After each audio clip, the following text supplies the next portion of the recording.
Sauron the Great has granted me his blessing. I am Gúrzyul. By his blade, I now take the name Rûkhor the Pale Herald. At my begging, he has shared with me his knowledge of Lhingris. For beneath the towers and Orc-paths is the shadowed spider haunt, the web rift, and Ungwetári's kingdom of filth. Ungwetári, the last child of Ungoliant. This is the name he has chosen for her. But her ladyship has been known by many names, and even he has not learned her true name. To the Alashi of Mordor, she was Tor-Kralicha. To the Orcs, she was once Takhborkhlob. But now she is known to most by another name, Shelob. Long before Lord Sauron came to Mordor, and long before the first stone of Barad-dûr was cast, she lived, a creature of evil in the form of a spider. Once she dwelt in the mountains of terror with the nameless horrors of that lost age. But when its peaks were drowned, Shelob alone escaped the ruin that consumed the rest of Ungoliant's children. When first she fled from Beleriand, Shelob came to the Greenwood. It was there she spawned the first of her vile children, and together they devoured it from within.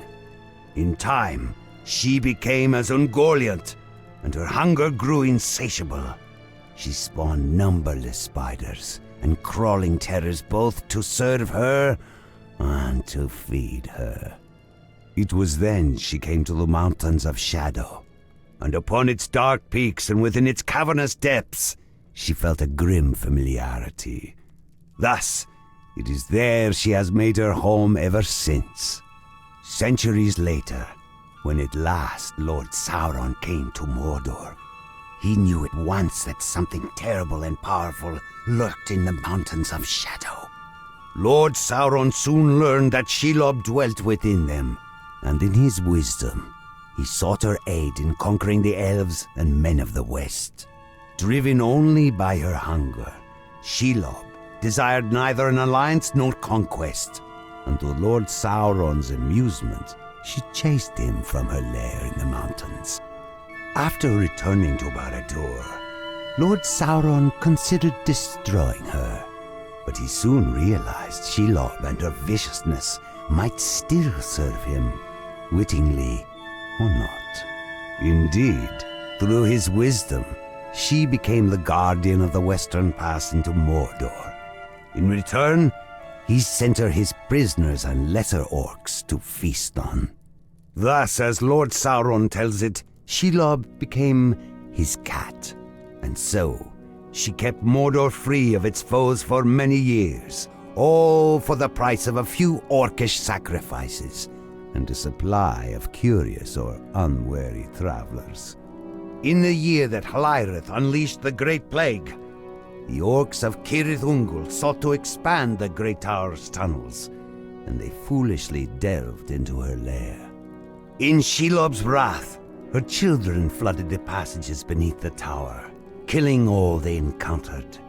However, she relented before her children reached the cellars of Cirith Ungol, a mercy later repaid in sacrifices by orcs seeking safe passage. As Lord Sauron reminds me, Shelob serves no whims but her own. At times, a single orc can sate her hunger, but when she desires it, she will devour a company of orcs and betray their foolish trust in that imagined bargain. Indeed, woe be the day when Shelob's hunger grows too great, for when at last she comes before Lord Sauron, he shall destroy her utterly.